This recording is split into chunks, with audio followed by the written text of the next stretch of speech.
네, 반갑습니다. 마르스 김동석의 리얼 주식입니다. 오늘 마르스 김동석의 리얼 주식은 6월에 그냥 이 기업만 무식하게 투자하세요. 큰돈 법니다. 우리가 6월에 무조건 매수해야 될, 그냥 무식하게 투자해도 될 이 기업 알려드리니까 영상 끝까지 시청하시길 바라겠습니다. 그 이전에 저희 마르스 김동석의 리얼 주식 유튜브가 여러분들의 사랑으로 빠른 성장 나오고 있습니다.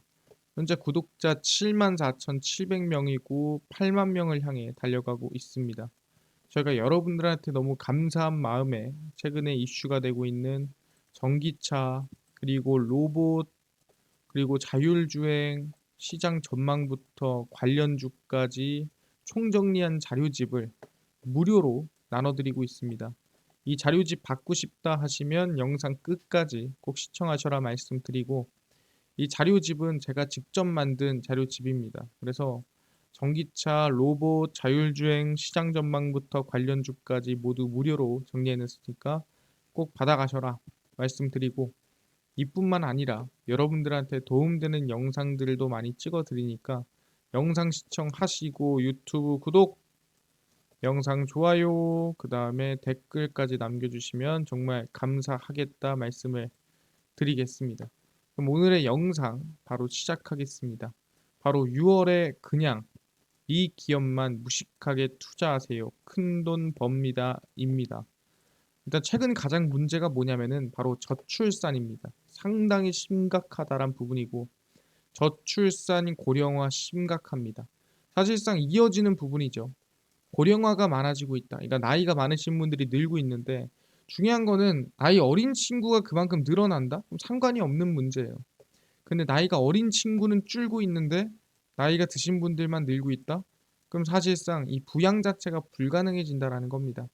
그래서 2050년에는 GDP, 국내 총생산이 28.3%로 떨어질 것으로 전망이 되고 있습니다.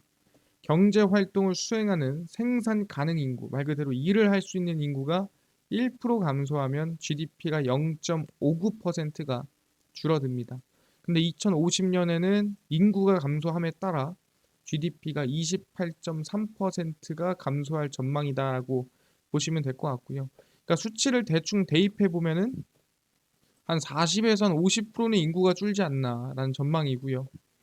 2050년 우리나라 총 인구 수는 4,577만 천여 명으로 지난해 5,181만 6천 명 대비해서 약 한 27년 뒤에는 약 한 11% 인구가 감소할 것으로 추정이 됩니다. 인구가 근데 27년에 11% 감소한 거면은 뭐 엄청나게 미친 듯이 급격하게 줄어드는 건 아닌 거 아닙니까? 라고 얘기할 수가 있습니다. 근데 중요한 건 뭐다? 이 인구가 유지되는 게 중요한 게 아닙니다. 정확히 말하면 일할 수 있는 사람이 유지가 되느냐, 이게 핵심이거든요.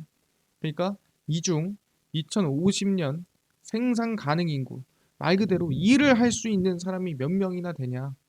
그 사람들은 2,398만 4천여 명으로 지난해 비교했을 때보다 약 34%, 거의 35% 가까이 감소를 한다는 거예요. 그러니까 인구 자체는 11%밖에 감소 안 하지만 실제로 모든 인구가 아니라 진짜 이 생산 가능한, 어떻게 보면 GDP를 키우는 인구는 35%나 감소를 하더라. 3분의 1 이상이 감소를 하는 겁니다. 그 정도로 좀 급격한 인구 감소가 일어나는 부분이고요. 경제 중추적인 역할을 담당하는 생산 가능 인구는 줄고 부양해야 할 인구는 늘어나 재정 부담 증가 및 미래 투자가 감소할 전망입니다. 그러니까 이렇게 안 되려면 어떻게 하겠습니까? 당연히 이 저출산을 해결하는 게 정답이다라는 거죠. 근데 이게 대한민국만 좀 심각한 겁니까? 대한민국만 집중하나요? 그게 아니라는 거죠. 그게 뭔 소리냐? 사실상 일본도 마찬가지입니다. 일본도 저출산 총력전을 하고 있고요. 3세 미만 양육되는 재택근무, 저출산 쇼크가 일본에서 이뤄지고 있습니다. 일본에서 3세 미만 어린 자녀를 둔 근로자들은 재택근무가 가능해지고 취약전 자녀를 둔 근로자도 야근이 면제될 전망입니다. 그러니까 3세 미만의 아기를 가지고 있다? 그러면 출근하지 마. 그리고 학교를 아직 안 다니고 있는 자녀가 있다? 그럼 야근하지 마라고 얘기를 하는 겁니다. 그래서 일본 정부는 출산율을 끌어올리려면 출산 후 복직이 쉽도록 다양하고 유연한 근무 방식을 선택하는 환경이 조성돼야 한다라고 판단을 하고 있습니다. 그러니까 아이를 낳고 나서 사실상 아이를 어디에 맡기거나 하지 않는 이상은 이 복직이 말이 안 되거든요. 그러다 보니까 이 복직과 함께 출산을 동시에 하려면 집에서 애를 보면서 근무를 하는 방식이 상당히 중요하다. 이걸 우린 재택근무라고 얘기를 하죠. 그래서 재택근무 등으로 남녀가 모두 유연하게 일하고 가사와 육아를 평등하게 부담하는 게 저출산 대책의 필수적이다. 그러니까 무조건 재택근무는 이 저출산을 해결하기 위한 기본 베이스다라고 얘기를 하는 거죠. 그래서 지난해 10월에는 자녀 출산 후 8주 이내에 아빠가 4주 동안 휴직을 신청할 수 있는 산후아빠 육아휴직 제도가 시작이 됐습니다. 그래서 일본에서는 어떻게든 이 출산을 하더라도 사실상 이 부모님들이 이 아이를 좀 보면서 일도 같이 할 수 있는, 업무에 지장을 주지 않고 또는 복직에 지장을 주지 않고 아이를 볼 수 있는 정책들을 계속 시행하는 방향이라는 거예요. 그러니까 왜 이렇게까지 지원을 해주냐? 그 이유는 이 저출산 문제가 일본도 심각하기 때문이다라는 부분이라는 거죠. 너무 애가 안 나오니까 이렇게라도 도와주면, 이렇게라도 일을 하게끔만 해주면 혹시 애 낳아 볼래? 애 낳을 수 있겠어? 이렇게 물어보는 거죠. 아니 근데요, 일본이랑 뭐 한국 그렇다 치는데 중국 같은 데는 뭐 문제가 없지 않습니까? 라고 얘기할 수도 있습니다. 근데 그렇지가 않더라. 중국도 저출산 상당히 심각합니다. 중국 저출산으로 골머리를 앓고 있고요. 결혼장려 정년기 출산 프로젝트를 가동했습니다. 중국 관영직 글로벌 타임스에 따르면 중국 가족계획협회는 본토 20개 도시에서 결혼 및 출산 문화 조성을 위한 시범 프로젝트를 운영하고 있습니다. 아니 중국이 왜 지난해 출산율은 1949년, 그러니까 약 70년 전 건국 이래 최저를 기록했으며 전년 14억 1260만 명에서 14억 1175만 명으로 약 1년 만에 85만 명이 감소를 했습니다. 출산율의 경우 인구 1000명당 6.77명으로 전년의 7.52명 대비해서 또 감소를 했고요. 2025년까지 그래서 산하 제한 정책을 모두 폐지하는 방안을 논의를 하고 있습니다. 그러니까 출산율도 감소해. 그 다음에 건국 이래 이 인구 자체도 감소해. 지금 중국 자체에서도 이제 인구가 우상향 지켜주다가 이제는 우하향으로 꺾이는 상황에 도입한 게 지금 중국이다라고 보시면 될 것 같습니다. 그러니까 아무리 많다고 한들 아까 말씀드렸죠. 인구가 많은 게 중요한 게 아니다. 결국에 많은 거는 뭐다? 예, 생산 가능 인구. 그래서 지금 나라에서 일할 수 있는 사람이나 몇이나 되는데, 근데 그 생산 가능 인구는 결국에는 이 아이 출산율이거든요. 이 출산율이 떨어질수록 인구가 중요한 게 아니라 그 인구를 바치는 생산 가능 인구가 너무 적어진다라는 거예요. 그럼 당연히 어떻게 되겠습니까? 예, 무너지겠죠. 그래서 각 지방 정부는 출산 장려를 위해 세제 혜택, 주택 보조금과 셋째 자녀 출산 지원 등 다양한 정책을 시행하고 있습니다. 그래서 중국도 지금 어떻게 보면은 저출산 총력전이다. 어떻게든 아이를 더 낳게 하기 위해서 노력을 좀 하고 있는 상황이다라고 볼 수가 있습니다. 아, 그렇네요. 나라별로도 지금 노력을 하고 있다. 중국도 노력하고 있다. 이 정도면 정말 심각하구나라고 볼 수 있을 것 같은데, 그럼 기업들은 사실상 나라가 지원하면 뭐 합니까? 결국에는 업무라든가 또는 뭐 야근이라든가 또는 재택근무라든가 이거를 결정하는 게 기업 아니겠습니까? 그럼 기업은 뭐 저출산에 1조를 하나요? 라고 물어볼 수가 있겠죠. 대한민국 기준으로는 1조를 하고 있더라. 뭐냐? 포스코 출산 직원 방문입니다. 이 뭔 소리냐? 포스코로 꼭 오렴. 이 포스코의 최정우 회장이 넷 쌍둥이를 낳은 출산 직원 집에 축하 방문을 직접 했습니다. 그러니까 직원 집에 회장님이 가셨어요. 최정우 포스코그룹 회장이 국내 최초로 넷 쌍둥이 자연분만에 성공한 김한사원 부부 집에 직접 회장님께서 방문을 하셨습니다. 상당히 부담스럽긴 하죠. 지난해 9월 출산 당시 포스코는 김사원 부부에게 부인승 승합차를 선물을 했고요. 그뿐만 아니라 출산 장려금 2천만 원, 임직원 축하 200만 이 어치의 육아용품을 지급을 했습니다. 그래서 총 따져보면은 대략 한 6천만 원에 가까운 거의 지원을 받지 않았나 넷쌍둥이 낳으면서 볼 수 있는 부분이고요. 그래서 넷쌍둥이가 또 첫돌이 될 때까지 도우미 비용을 지원하는 자녀 돌봄 서비스도 제공을 합니다. 아, 이제는 도우미 비용까지도 도와주는구나. 그래서 포스코 그룹이 국내 대기업 중에서 저출산 해결에 가장 적극적인 기업 중 하나라고 보시면 될 것 같습니다. 사실 이 정도면은 정말 적극적인 수준이 아니라 정말 장려를 좀 깊게 하는 수준이죠. 근데 실제 진짜 방문했나요? 그래서 인증샷을 제가 가지고 왔고요. 인증샷입니다.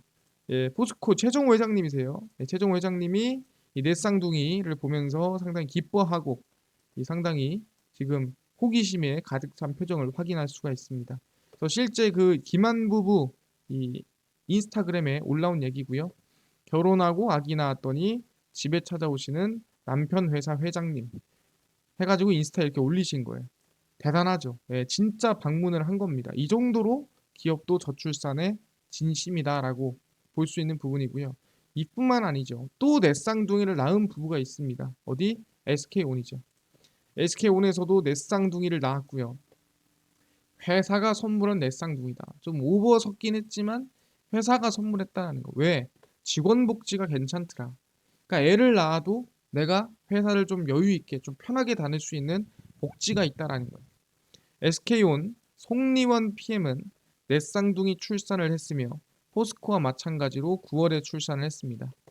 출산 이후 병원비를 SK온의 직원복지로 해결했으며 병의 경중, 그러니까 병이 얼마나 아프냐 안 아프냐 이걸 떠나서 수술을 했냐 안 했냐 떠나서 SK온에서는 의료비를 전부 지원을 진행을 했습니다. 사실상 이런 추가적으로 나가는 비용들이 생각보다 이 일반적인 사람들한테는 임팩트가 큽니다.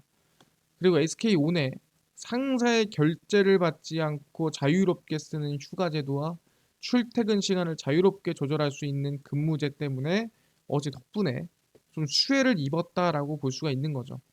꼭 필요할 때 와이프와 병원을 가야 될 때 그러던 상황을 휴가를 마음대로 써서 갈 수 있게 됐고요. 뿐만 아니라 출퇴근 같은 경우는 시간을 맞춰서 갈 수 있게 됐다라는 거죠. 그래서 어떻게 보면은 SK온이 낳고 기른 넷쌍둥이라 해도 과언이 아니다라고 가족이 언급을 직접 했습니다. 그래서 이렇게 이 기업들도 이 사원들 또는 직원들이 아이를 낳고 또는 낳은 이후에 이 추후에 회사에 다닐 때 어느 정도 육아와 그 다음에 일을 병행할 수 있게끔 이런 이 정책과 복지가 유지가 되고 있다라고 보시면 될 것 같습니다. 그러다 보니까 아 충분히 기업들도 저출산에 노력을 하고 있구나라고 확인할 수가 있다라는 거죠.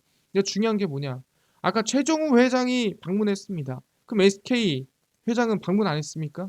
예, 방문하진 않았습니다. 그 대신에 누가 왔냐? 바로 예, 이 넷쌍둥이를 보러 회장님도 아니고 그렇다고 그 회사 이사님들도 아닙니다. 이게 진짜 사진입니다. 이 넷쌍둥이를 보러 복지부 차관이 축하 방문을 했습니다. 그러니까 이 정도로 최근에 저출산의 진심이라는 거예요. 사실상 옛날 같았으면 넷쌍둥이 출산했어? 아 수고했네. 이러고 말 거를 이제는 뭐다? 예, 복지부 차관이 방문까지 해가면서 대단하다, 멋지다, 저출산에 앞장서고 있다.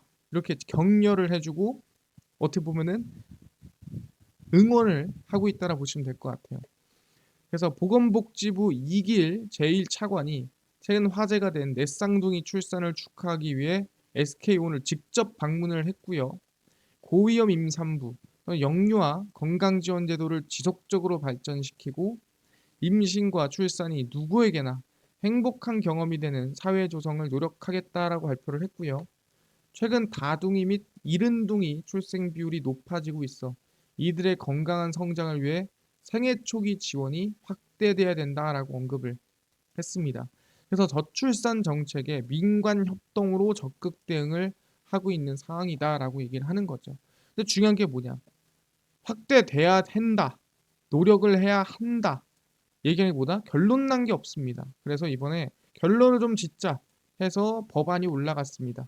무슨 법안이 올라갔냐라고 한다면 이런 법안이 올라갔죠. 저출산 법안이고요. 배우자 출산 휴가 마음껏 쓰세요.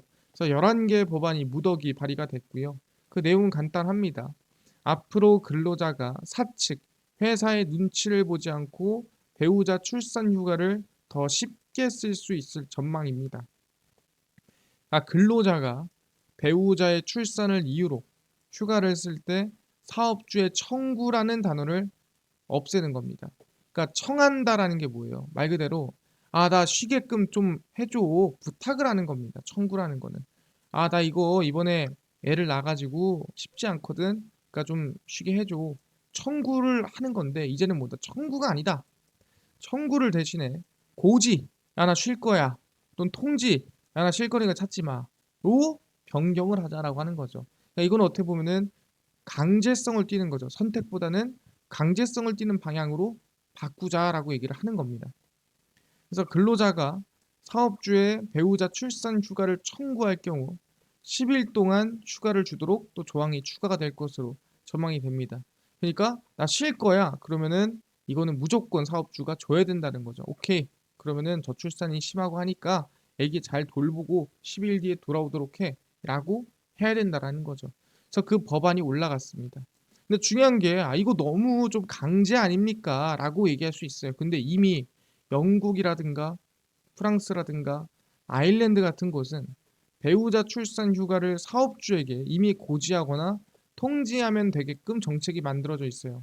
그러니까 대한민국이 고지나 통지로 바꾼다고 해서 이게 정말 대단한 혜택을 주거나 그런 게 아니라 일반적인 어떻게 보면은 영국이나 프랑스에서는 원래 일어나는 일이다라고 볼 수가 있다라는 거죠. 그렇구나. 알겠습니다. 그러면은 뭐 법안 올라가는 것까지 확인했습니다. 근데 법안 말고 오케이 이것도 뭐 결의하고 뭐 이거저거 통과해야 되잖아. 나라 차원에서 진행하는 진짜 뭐 정책은 없나요? 법안 말고 정책 없습니까? 그래서 정책도 이번에 발표가 됩니다. 저출산 오세훈표 대책입니다. 다자녀 기준을 3명에서 2명으로 완화를 하고요. 혜택도 고교생까지 진행을 합니다. 서울시가 초저출산 문제를 해결하기 위해 난임 부부와 임산부에 이어 다자녀 가구에 대한 혜택을 대폭 강화하기로 발표를 했습니다. 그래서 기존 혜택 연령 기준이 만 13세, 그러니까 중학교 때나 뭐 초등학교 때까지 지원을 하는데 원래는 고등학교 때는 지원 안 했습니다. 근데 이제는 고등학생까지도 지원을 하는 방향으로 늘어났고요. 사실상 돈이 진짜 많이 들어가는 시기는 중학교 때보다도 당연히 고등학교 때가 돈이 더 많이 들어가죠. 장기 전세 주택 청약 시 세자녀 가구의 최고점 제공입니다. 그러니까 물론 뭐 집을 얻자고 애를 3명 낳지 않겠지만 어쨌든 낳으면 지원을 해줄게라는 뜻이죠. 지난 3월에는 난임 부부, 4월에는 임산부에 대한 지원 계획을 발표한 데 이어 세 번째 대책을 발표를 했습니다. 세 번째는 다자녀고요. 다둥이 행복카드를 뉴 다둥이 행복카드로 개편해서 다자녀 가구는 어떻게 보면은 18세, 그러니까 고등학생까지도 학령기 필수인 학원, 주요 서점, 대중교통 등 할인 적용이 들어간다라고 생각하시면 될 것 같습니다. 그래서 진짜 현실적으로 돈을 좀 줄여줄 수 있는 부담을 좀 없애줄 수 있는 플러스 알파로 나이를 더 늘려서 더 길게 혜택을 줄 수 있는 방향으로 정책이 들어가고 있다라는 거죠. 오케이 알겠습니다. 근데 이거는 이미 낳은 사람들을 지원해 주는 건데 안 낳은 사람들을 지원해 주는 건 없나요? 낳게끔? 있죠. 그게 뭐라고 했습니까? 바로 9월에 진행되는 난임 지원입니다. 애를 낳고 싶은데 낳기 힘든 또는 낳지 못하고 있는 사람들을 지원을 해주는 겁니다. 그래서 합계 출산율 0.59명, 서울시 난임 지원 이르면 9월부터 시행입니다. 서울시가 원래는 2024년부터 시행하기로 했던 난임 부부 지원 사업을 9월부터 추진을 합니다. 그만큼 급한 거예요. 난임 부부 시술비 지원 소득 기준 및 시술 간 칸막이 폐지, 난자 동결 시술 비용 지원, 35세 이상 산모 검사비 지원 등이 들어갑니다. 그래서 제일 중요한 건 이거죠. 돈 주는 겁니다. 중위 180% 이하로 돼 있는 난임 부부 시술비 지원 소득 제한을 폐지합니다. 난임 부부면 다 지원해줘요. 그리고 시술비를 회당 최대 110만 원까지 지원을 해주고요. 그리고 원래 시술별로 횟수가 있는데 이것도 폐지합니다. 그래서 난임 부부가 어떻게 보면은 이 도전을 여러 번 할수록 부담이 많이 되거든요. 돈이 많이 들어가서. 그래서 일반적으로 최소 1,000만 원, 2,000만 원 돈이 들어간단 말이에요. 근데 그 돈을 어떻게 보면 지원을 좀 해주면서 플러스 알파로 횟수 제한도 폐지를 시켜버렸습니다. 그래서 당연히 그러면 더욱더 정말 노력을 한다든가 아니면 좀 더 여유 있게 좀 편하게 도전을 해볼 수가 있겠죠. 그래서 총선 앞두고 저출산 정책 계획이 아니라 현실화가 되고 있다라고 보시면 될 것 같습니다. 그래서 우리는 저출산 관련주에 대해서 관심을 가져야 되고요. 그 관련주가 뭐가 있냐? 첫 번째가 비스토스입니다. 이 비스토스 같은 경우에는 과거에 남녀 중 절반 이상이 출산 의향이 있다. 그러니까 출산이 늘어나면 수혜를 받는 기업이에요. 왜? 태아 심음 측정기 등 생산하는 의료기기 제조업체입니다. 그래서 이 아이가 많아질수록 수혜를 받는 기업이 비스토스다. 그래서 저출산 정책 수혜 줍니다. 다음 두 번째는 뭐냐면은 아가방 컴퍼니입니다. 당연히 뭐예요? 애기들 옷 만드는 회사죠. 에뚜아라든가 이런 애기들의 좀 좋은 옷들 또는 뭐 베넷저고리 만드는 회사입니다. 그래서 서울시 의회가 과거 다자녀 혜택 주어지는 기준 완화 방안에 수혜를 입었던 기업입니다. 그래서 저출산 관련주로 꼽히며 저출산 이슈가 나올 때마다 주가가 상승을 했었습니다. 차트를 보시면 비스토스가 바닥에서 이제 막 추세 전환을 하려고 하고 있거든요. 그래서 지금이 관심을 좀 가질 만한 구간이지 않나 생각을 하고 있는 상황이고요. 아가방 컴퍼니도 마찬가지입니다. 충분히 이제 9월 달에 난임 정책이 있으니까 여유 있게 보더라도 바닥에서 좀 우상향이 나올 수 있을 만한 구간이다라고 말씀을 드리겠습니다. 알겠습니다. 방금 말씀하신 대로 저출산 관련주 비스토스 그다음에 아가방 컴퍼니 관심을 가져보겠습니다. 이뿐만 아니라 아까 전에 뭐 전기차, 로봇, 자율주행, UAM 시장 전망부터 관련주까지 총정리한 자료집을 무료로 나눠준다고 하셨는데 혹시 어디서 받을 수 있나요? 또는 당일 급등이 예상되는 단타 종목을 매일 무료로 좀 나눠주시고 장 시작 전에 급등이 예상되는 뉴스라든가 시황을 좀 무료로 정리해 주시고 테마주라든가 매매법 강의를 좀 무료로 좀 나눠주세요 하시는 분들이 있어서 김동석 대표가 100% 무료로 나눠드리고 있습니다. 바로 김동석의 리얼 주식 연구소라는 100% 무료 어플이고요. 이 어플은 각 스마트폰 안에 내가 아이폰을 씁니다. 앱스토어에서 무료로 설치 가능하고요. 갤럭시를 씁니다. 구글 플레이, 플레이스토어에서 무료로 설치가 가능합니다. 아니 무료로 설치하고 나면은 전화번호나 개인정보 같은 거 입력해야 되는 거 아닌가요? 아무것도 입력을 안 해도 됩니다. 입력할 때도 없으니까 그냥 무료로 앱스토어, 구글 플레이, 플레이스토어에 접속을 하시고요. 뭐라 검색하라고? 김동석의 리얼 주식 연구소라고 검색을 하시고요. 그럼 이렇게 김동석의 리얼 주식 연구소 어플이 뜨게 됩니다. 누르시면은 100% 무료로 설치 가능하니까 꼭꼭꼭 설치를 하셔라 말씀을 드리고요. 설치하고 나면 혹시 전화번호 같은 거 입력해야 되는 거 아닌가요? 아무것도 할 필요가 없습니다. 입력할 때도 없으니까 그냥 무료로 설치하시고 무료로 들어오시면 된다 말씀을 드립니다. 그래서 누르고 들어오시면은 저희 마르스 김동석의 리얼 주식 연구소 어플이 화면에 뜨게 됩니다. 당일 리얼 추천주가 당일 급등 예상 종목을 무료로 알려드리고요. 급비 분석이 장 시작 전 시황입니다. 급비 자료가 테마주라든가 매매법 무료로 나눠드리고 있고요. 아까 전에 말씀드린 전기차, 그 다음에 로봇, 자율주행, 자료집 무료로 어디서 받을 수 있나요? 리얼 추천주 누르시고요. 들어가시면은 저희가 7만 명 감사합니다 하고 자료 공개 올려놨습니다. 누르고 들어가시면은 쭉 내려가시면 리튬 폐배터리, 자율주행 로봇 UAM 100% 무료로 자료집 나눠드리니까 꼭꼭꼭 확인하셔라 말씀드리고요.